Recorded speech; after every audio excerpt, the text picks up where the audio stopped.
lucha con firmeza para conservarla. Estamos de vuelta en Habla el Pueblo. Se une a nuestra mesa como panelista Eric Cochrane, espero pronunciarlo correctamente. Eric es un joven economista graduado en la Universidad de Oregon, Estados Unidos, además musicólogo, labor que lo ha llevado a pasearse por distintas partes de América del Sur, América del Norte e incluso África. Eric, buenas noches, bienvenido, gracias por unirte a nuestro panel. Muchas gracias. Gracias a ustedes por invitarme. Economista y musicólogo. Así es. Digamos que disciplinas un poco asociadas en términos divergentes, pero creo que me han dado una visión más global de muchas otras cosas. Cochrane sería la pronunciación de Así es, correcto. de tu apellido, ¿no? Bueno, muchas gracias. En medio del panorama electoral en el que nos encontramos, las credenciales democráticas de los candidatos son, digamos, la gran carta que esperan los ciudadanos encontrar para decidir por quién votar. Sin embargo, ¿por quién deberíamos de votar? Esa es la pregunta. Harold. Bueno, el panorama está efectivamente turbio, ¿no? Está enrarecido, pero sin embargo pienso de que no todo está perdido porque hay candidaturas que merecen tener otro tipo de atención. El Partido Obras, y bueno, aquí ya tomo, digamos, partido por lo que el canal ya lo expresó en su editorial, pero que a pesar de haber tomado partido por determinada opción, sigue siendo plural en el debate, ¿no? Y eso creo que destaca muy bien Canal 11. Ha decidido apoyar a la candidatura de Antero Flores Arauz, que es un candidato que tiene todas las credenciales como para poder competir por asumir esta primera magistratura. El señor ha sido presidente del Congreso de la República, presidente del PPC, presidente del partido Orden Ahora, ministro de Estado. Entonces, alguien con experiencia que creo debería tener mayores posibilidades dentro de este panorama. Tenemos precisamente un video, tú nos habías dicho. Sí, eso te hablaba porque nosotros en Obras, ¿no?, que es el partido liderado por Ricardo Belmont, del cual yo soy el secretario nacional de organización, estamos organizando nuestros comités, nuestras coordinadoras, y tenemos un video de la juramentación de hoy día. Señor director, adelante con esas imágenes. El partido Obras sigue consolidando su organización en diferentes partes del Perú. Así lo afirmó su secretario general Enrique Labarte, tras mantener una reunión con diversos dirigentes populares. Como vemos en estas imágenes, se organizaron las bases del partido cívico Obras en Villa El Salvador, Sector 1, con su dirigente Óscar Campo García, Villa El Salvador, Sector 2, representada por su dirigente Braulia Arbieto Torres, y Alberto Peralta Acuatuco, del distrito de San Martín de Porras. Como observamos, los miembros de estos comités recibieron sus respectivos carnets. Harold, un comentario final sobre estas imágenes. No, contento y conmovido porque hay una respuesta de la ciudadanía. Nosotros, a pesar de que nos sacaron de carrera, todavía hemos logrado sostener, ¿no?, ese electorado que ve en Obras una opción para trabajar por lo que estamos seguros será el Partido del Bicentenario. No, yo creo que un comentario de afuera, decir que es muy meritorio y hay que reconocerlo con la idealidad del caso, que en medio del proceso electoral un grupo ciudadano encabezado por Ricardo Belmont esté haciendo un esfuerzo para construir un partido democrático, un partido que justamente refleje las aspiraciones del país. Eso creo que es la mejor forma de buscar la renovación de la política. Si seáis críticos frente a lo que existe, la forma coherente de buscar una salida que representa a la población es afirmar la organización que el pueblo necesita para estar a la altura de las circunstancias. Eric.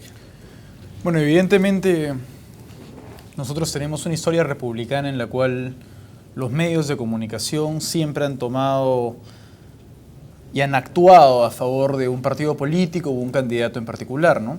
Ahora, yo creo que esto es muy peligroso para una democracia, sobre todo una democracia en formación como es la nuestra. Todavía no somos una democracia consolidada ni nada por el estilo.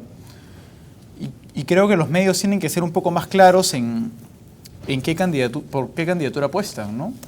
En el Perú tenemos un conglomerado de medios que funciona de manera oligopólica y siempre actúa en favor de un candidato. Ahora, creo que decir de que los medios mantienen una neutralidad en una coyuntura electoral en la cual es evidente que no sucede, creo que lo único que hace es confundir a la población. Yo creo que los medios tienen que ser muy claros en esto, ¿no? Ustedes han dado el ejemplo de The New York Times, pero hay numerosos ejemplos en diversas partes del mundo, ¿no? En Europa está Liberación, está Le Figaro, ¿no? Que siempre toman una posición y muchas veces una posición clara, ¿no? Incluso en Asia hay muchos medios que hacen exactamente lo mismo. Yo creo que Canal 11 está dando un paso histórico al querer aclarecer un poco una posición dada, pero más que este paso histórico a favor de la democracia, también ayuda en lo que es el presente, es decir, en lo que es crear un campo de juego más justo para todos los candidatos, ¿no? Creo que, y estoy convencido, que hay muchos candidatos a los cuales no se le ha dado ninguna exposición a los medios. Yo soy un vivo ejemplo de eso. Y no solamente a los candidatos al Congreso, pero sobre todo a los candidatos presidenciales.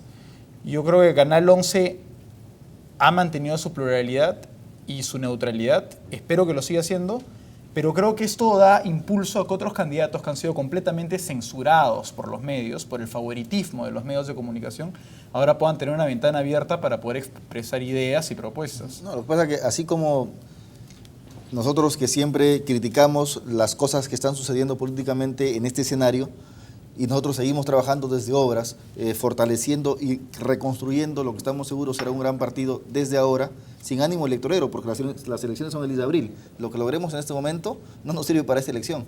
Estamos pensando en el Bicentenario, estamos pensando a futuro. Pero también, así como criticamos y damos o tratamos de ser coherentes en nuestro discurso en cuanto a lo político, también en cuanto a lo periodístico. Lo que está haciendo Canal 11 es algo que los otros medios no lo hacen. Nadie toma partido. Y en todo caso toman partido, pero no lo dicen. O sea, todos sabemos quiénes son los favoritos del comercio, sabemos quiénes son los favoritos de la República, que al final son lo mismo, pero ellos no lo dicen, no lo expresan, más bien manipulan. Se hacen los democráticos, pero sin embargo te muestran 2, 3 o 4 candidatos con este operador político a quien nosotros siempre cuestionamos, que son las encuestas. Sí, no, yo creo que es mucho mejor para la transparencia y para los ciudadanos que ellos sepan que el medio está identificado con una candidatura, pero eso no niega en absoluto la labor periodística con su amplitud, con su pluralidad, que aquellos que ocultan esto y soterradamente hacen proselitismo, pero sin decirlo, engañando a la población. Bueno, precisamente de eso se trata y de las credenciales democráticas de los candidatos. Señor director, nosotros tenemos unas imágenes de, digamos, de un candidato que tendría o podría explicarnos cómo le hace o cómo hace para poder desplazarse en jet privado por el país. Y cuando le preguntan, oiga, ¿y quién le paga esto? Le dicen, no, rompimos el chanchito, ¿no? Entonces, vamos a ver, me confirman por favor las imágenes del señor Barnechea. Por favor, adelante con esas imágenes, yo las voy a ir explicando en la medida en las que vamos viendo y ustedes luego me comentarán, ¿no? Este es un jet privado, un B200, de capacidad de 9 pasajeros llegando a Jauja. Quien vemos ahí es al señor Alfredo Barnechea. Estos son los interiores de este jet privado, de acuerdo a la página web que vende los servicios, ¿no? Volar en uno de estos aviones cuesta $1.800 la hora, ¿no? Es decir, si es que yo viajo a Jauja, por ejemplo, es una hora, pagaré el $1.800. Si viajo a Iquitos, pagaré pues, el doble, ¿no? Y siempre me van a cobrar la ida y la vuelta, pero también me van a cobrar las horas que el avión no está volando. Es decir, si yo llego a Jauja, el avión está en el hangar y si que se van a quedar la tripulación, hay que pagarle hotel, comida y todo eso. Entonces, la pregunta que nos hacemos es, ¿quién le paga? ¿Quién paga esto, ¿no? ¿Quién paga el lonche? En las credenciales políticas tiene que haber eso muy claro, ¿no? O sea, ¿de dónde está saliendo la plata que financia la campaña de Edwin Hojablo? Esa es una buena pregunta y eso es algo que los políticos deberían de sincerar si es que realmente quieren ganarse la confianza de su elector.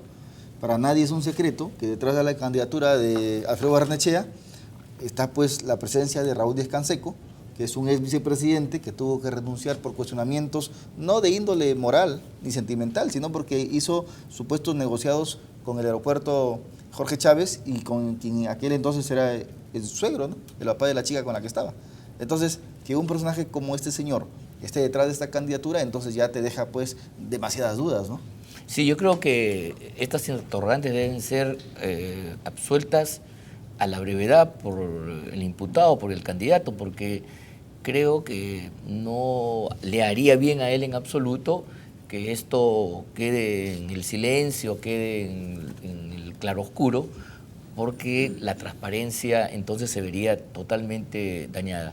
Yo entiendo que los candidatos todos tienen que mostrar dentro de las pautas que exige la corrección democrática las fuentes que le están ayudando a hacer su campaña y si aquí tenemos un elemento que quizás no tengan otros candidatos, que es lo que estamos más viendo, es un elemento de distinción, creo que vale la pena bien que el señor Barnechea, por el bien de él y del bien de todos, haga la correspondiente aclaración. Sí. Un segundito antes. Ahora, hay que tener claro que aquí en Lima o en el Perú, son solamente 4 personas las que se conocen que tienen este tipo de jet. Uno que es el señor Dionisio Romero, el otro que es el señor Ángel de ATV, Fernando Belmo y alguien que no me acuerdo del apellido ahorita. O sea, son 4 solas personas las que tienen este tipo de naves. Entonces, que diga quién de estos 4 lo está apoyando, para tener también claro hacia dónde Una van de, los intereses. una de las cosas que siempre resalté de la candidatura de Alfredo Barnechea es que al comienzo de su candidatura él dijo de que él no iba a aceptar ningún tipo de donación porque no quería responder a ningún interés privado y que esa era la razón por la cual él tenía una campaña austera. Creo que si eso es cierto, él debe responder a las razones por las cuales él se transporta en jet privado. Evidentemente, si ese jet fuera de él, quizás no tendría que responder ante ninguna suposición externa, ¿no? Pero dado el caso que no lo es y que al principio de la campaña, una de las razones por las cuales su campaña era tan llamativa fue justamente por este hecho, ¿no? El hecho de tener una campaña austera que no responde a intereses privados y externos, a los intereses nacionales. Tenemos unas imágenes adicionales a esto, Eric, si me permites, porque queremos entender quiénes son los candidatos que tenemos, ¿no? Al señor Barnechea le han tildado del príncipe o el virrey por algunas conductas que él tiene, ¿no? Y quisiera que analicemos estas imágenes, por favor, señor director, adelante con estas imágenes. Vamos a ver al señor Barnechea Él se rehusó llegando y subió a su camioneta. y ve que una señora le quiere poner un poncho y simplemente le empuja. No, a lo mejor el señor está estresado o no sabe manejarse entre los plebeyos o entre el pueblo y se deshace de la señora, ¿no? Eso me parece que es en Jauja, se ve al candidato Pedro Morales ahí, ¿no? Desplazándose. Entonces, en estas otras imágenes, también en Jauja, otro ciudadano intenta ponerle un sombrero, ¿no? Miren, ahí le pone el sombrero y miren el detalle, se lo devuelve y luego le empuja, ¿no? O sea, son gestos. Luego él diría, lo que pasa es que el sombrero no me quedaba y yo se lo devolví. Ahora, este es un mercado, textualmente, ¿no? Lo que pasa es que me has traído un lugar de M amigo, ¿no? Diciendo por el lugar que lo llevaron a un mercado, ¿no? Entonces, él cuando le explica dice, me trajeron, vamos, le pone el sombrero, que en Jauja es un símbolo, el sombrero de Jauja es el símbolo, ¿no? Entonces, a él le pone el sombrero y no solo no se lo devuelve, sino se lo empuja, casi lo golpea, ¿no? En política y la semiótica los símbolos son muy importantes. ¿Qué entendemos? No, claro que sí. Más vale un gesto que 1000 palabras, dice el argot popular. Y aquí los gestos, son significativos y revelan una conducta que además creo que no es de ahora. Yo quisiera traer a colación algo que quizás ustedes no conocen, pero que cuando el señor Barnechea hacía sus pininos en la vida política, porque él no ha aparecido recién ahora, tiene una trayectoria, afiliado al Partido Aprista, él hizo una boda absolutamente dispendiosa en los Descalzos, allá en el RIMAC, propia de un príncipe, ahí viene ese mote de príncipe, totalmente palaciego, que finalmente le costó la campaña electoral, pues fue derrotado por Alfonso Barrantes, quien con mucha sencillez y al mismo tiempo elegancia demostró pues la vacuidad que existía en este personaje, que por lo menos en ese momento se comportó quizás ganado por la juventud de una manera incorrecta en relación a la campaña, pero parece ser que esto no es cosa del pasado, sino que los viene reproduciendo ahora en el presente, ¿no? El gran panelista en este programa es el público. Vamos a ver qué es lo que opinan. Buenas noches, adelante, le escuchamos. Buenas noches. Sí. Solamente con respecto al tema anterior, Quería, ahí ustedes tienen abogados y tienen, creo, un abogado constitucionalista.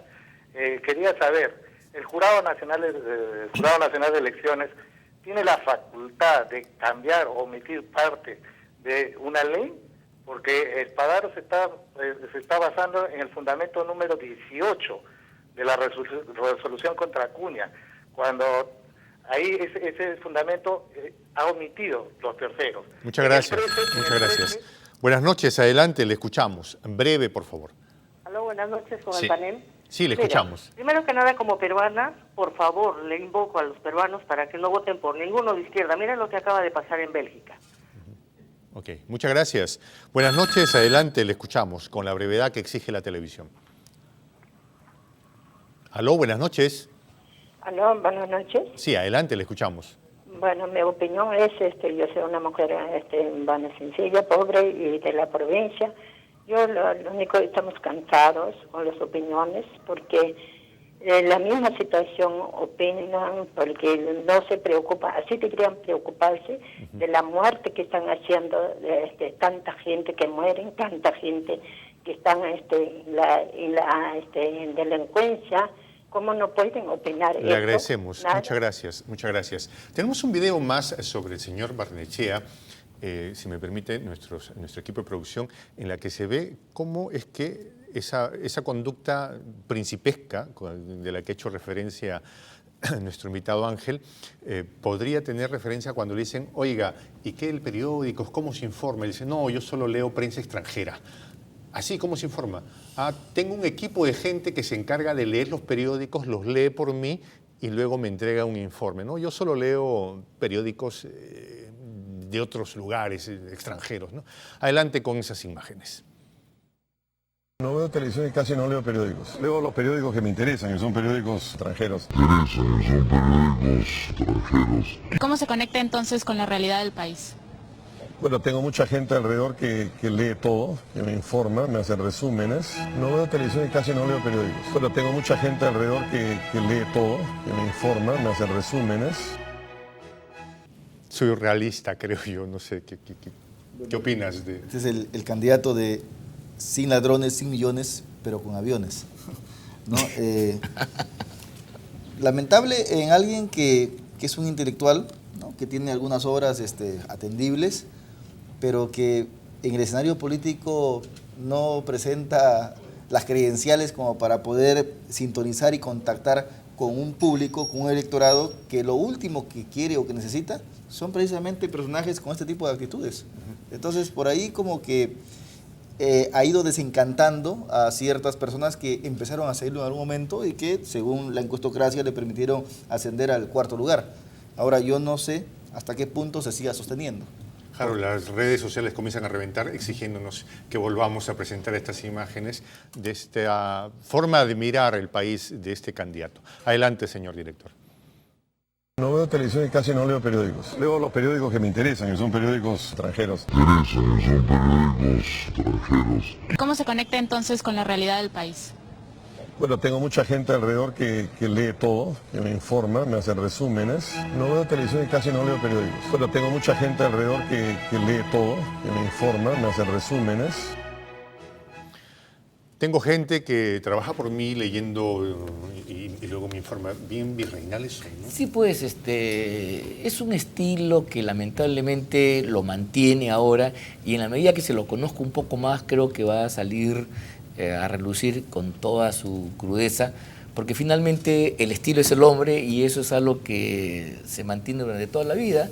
Yo he hecho referencias al pasado, ¿no? Donde se gestó esta leyenda en torno a su persona y veo que el tiempo no ha obrado en un sentido de darle la madurez para que atempere esos rasgos un poco ditirámbicos y por el contrario, algunas preguntas, y estos videos lo muestran con toda claridad, ese espíritu un poco egocéntrico, un poco sobrado, como dice la gente del pueblo, es lo que estaría un poco dominando su conducta. Y eso evidentemente no le hace bien porque la conexión con la población no se hace a través de medios extranjeros, sino a partir de una práctica que lo imbrinque directamente con la realidad, ¿no? Eric. Bueno, yo he leído algunos de los libros de Alfredo Barnechea, sobre todo me sorprendió mucho Perú, país de metal y melancolía. Y yo siempre tuve la impresión que es una persona que conoce profundamente no solo temas intelectuales, pero también lo que es el Perú, ¿no? Habría que ver qué tanto es su compromiso con la actualidad, sobre todo la actualidad política. ¿Qué en el Perú, opinas ¿no? cuando ves un video de ese? Bueno, ese video yo no me lo esperaba, personalmente. Yo creo que es imprescindible que un político peruano, sobre todo un candidato a la presidencia, tenga un contacto exclusivo con lo que es la información y sobre todo la información nacional, ¿no? Que es Haciendo una representada por suerte de los medios. resumen de las imágenes que hemos visto, es un personaje que se moviliza en jet privado, que si es que un parroquiano, un ciudadano de a pie se le ocurre ponerle un sombrero, se va a ganar un combo de regreso. Me gustaría recalcar un punto que creo que es fundamental. El problema no es transportarse en jet privado, ¿no? Si uno tiene la plata para poder hacerlo y aún así tiene un compromiso con el Perú, pues ¿por qué no? Lo que creo que es el punto fundamental y debe ser el punto fundamental de este debate es por qué no hay ninguna aclaración con respecto a ello, ¿no? Sobre todo por el hecho fundamental de que su campaña empezó como una campaña austera que no respondía a intereses No, yo creo que extranjeros, ¿no? Al César lo que es el César, y hay que reconocer en Alfredo Barnechea un intelectual importante que tiene una obra escrita significativa, a diferencia de otros, y eso está en su haber. Lo que estamos un poco constatando es que no basta ser intelectual, ser leído y tener esa capacidad para interpretar, si es que al mismo tiempo no se es una persona sencilla que busque ser representante de un país que tiene tantas aspiraciones y problemas. Mira tú, el político que aspira a representar a su patria y a la primera magistratura del país tiene que tener no solamente dotes intelectuales que son importantes, sino sobre todo una gran capacidad para trazar puentes, vasos comunicantes con el Perú profundo. Y parece que aquí es donde los cables, las estructuras empiezan a trastabillar, empiezan a fallar en Alfredo Barnechea. Y sobre todo el tema de la experiencia política, ¿no? Creo que eso es algo en lo cual Alfredo Barnechea no tiene una trayectoria que quizás hable por ella, ¿no? Quizás puede ser una persona que haya escrito mucho y haya leído bastante, pero su experiencia laboral en lo que es gestión es casi nula, ¿no? Y creo que eso es algo que hay que resaltar en esas elecciones, porque ya hemos tenido muchos otros candidatos que simplemente quisieron ser presidentes por el hecho de que un día se levantaron de la cama y dijeron, bueno, me provoca ser presidente. No creo que este último gobierno es un vivo ejemplo de ello. Creo que hay que tener bastante cuidado, ¿no? Y siempre es bueno apuntar también por lo que es la experiencia en gestión pública. Bueno, nosotros no tenemos inquina personal contra ningún candidato. Aquí estamos viendo en realidad quiénes son para que usted tome una decisión. Nos vamos a las noticias. Janina, adelante. Lucha con firmeza.